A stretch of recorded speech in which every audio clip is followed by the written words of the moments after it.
ഇന്ന് നിങ്ങൾ ഏത് മൂഡിലാണെന്ന് എനിക്കറിയില്ല. ബട്ട് ഒരു സ്ട്രെസ് റിലീഫാണ് ആവശ്യമെങ്കിൽ you can try these type of zentangle or optical illusion art.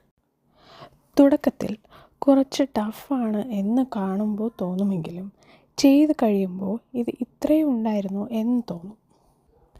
ലൈഫിൽ ചില കാര്യങ്ങൾ അങ്ങനെയാണ്. അവിടെ എത്തിച്ചേരുന്നതുവരെ വളരെ ബുദ്ധിമുട്ടേറിയ വഴികളും സന്ദർഭങ്ങളും ആയിരിക്കും. But when we reach there it feels like an easy journey. കേട്ടിട്ടില്ലേ, ചിലർക്ക് ശരിയാകും, ചിലർക്ക് ശരിയാകില്ല. അതങ്ങനെയാണ്. കുറേ പേർക്ക് എല്ലാം ഈസിയായി കിട്ടും. നമുക്ക് അത് സ്റ്റിൽ ഓർ സിൻസ് ഇയേഴ്സ് അത് പ്രോസസ്സിങ്ങിലായിരിക്കും. സോ നിങ്ങൾ എന്തിനു വേണ്ടിയാണോ പരിശ്രമിക്കുന്നത്, ആഗ്രഹിക്കുന്നത്, അത് കണ്ടിന്യൂ ചെയ്യുക. നമ്മുടെ മൈൻഡ് ആൻഡ് ഹെൽത്ത് അതാവണം നമുക്ക് ഏറ്റവും ഇമ്പോർട്ടൻറ്റ്. എല്ലായിടത്തും ജയിക്കുന്നവർക്ക് പെട്ടെന്നൊരു ബുദ്ധിമുട്ട് വന്നാൽ അത് സഹിക്കാൻ പറ്റില്ല. അവർ അവിടെ തളരും. നമ്മളെ സംബന്ധിച്ച് അങ്ങനെയൊന്നുമില്ലല്ലോ. ഇനി എന്തൊക്കെ വന്നാലും പിടിച്ചു നിൽക്കാൻ പാകത്തിന് മനസ്സ് റെഡിയായിരിക്കും.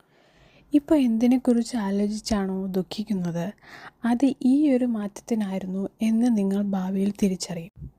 നമുക്ക് എത്ര പ്ലാൻ ഉണ്ടെങ്കിലും God has A plan.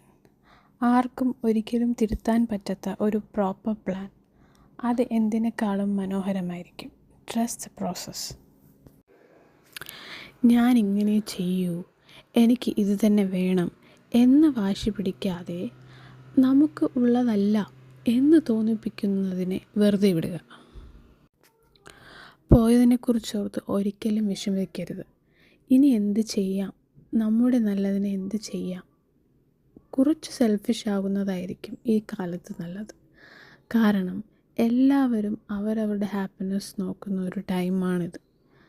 Parents കഴിഞ്ഞാൽ എനിക്ക് തോന്നുന്നില്ല എല്ലാ പേരെയും കണ്ണുമടച്ച് വിശ്വസിക്കാൻ പറ്റുമെന്ന്. ആരെയും ഒരുപാട് സ്നേഹിക്കാതിരിക്കുക, അറ്റാച്ച്മെൻറ്റ്സ് കുറയ്ക്കുക. ബിക്കോസ് നമ്മൾ അത്രയും കാത്തു സൂക്ഷിച്ച ഒന്ന് നമ്മുടെ കൈവിട്ട് പോയി എന്ന് വിചാരിക്കുക. അതൊരു സാധനമാകാം, ഒരു പെറ്റാകാം, എന്ത് വേണോ ആകാം. അത് പോകുമ്പോൾ നമുക്കുണ്ടാകുന്ന വിഷമം ഓപ്പോസിറ്റുള്ളതിന് ഉണ്ടാകണമെന്നില്ല. It will totally affect our mind only. So don't be over attached to anyone or anything.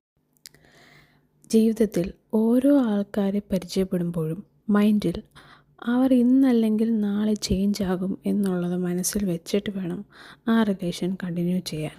ഒറ്റയ്ക്ക് ജീവിക്കാൻ പഠിക്കുക. ആരെയും ഡിപ്പെൻഡ് ചെയ്തായിരിക്കരുത് നിങ്ങളുടെ ഹാപ്പിനെസ്. മറ്റൊരാളെ ഹാപ്പിയാക്കാൻ ഒരു ഡിസിഷൻസും എടുക്കരുത്.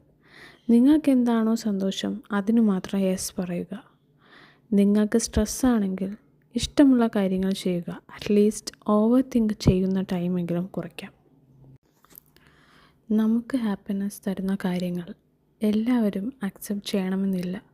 ചിലർക്ക് ബുക്ക് വായിക്കുന്നതായിരിക്കും ഇഷ്ടം, പാട്ട് കേൾക്കുന്നത് ഇഷ്ടമുള്ളവരുണ്ടായിരിക്കും, ജേർണലിങ്, ഡ്രോയിങ്, അങ്ങനെ ഒരുപാട് ഹോബീസ് ഇപ്പോൾ നമുക്ക് കാണാമല്ലേ.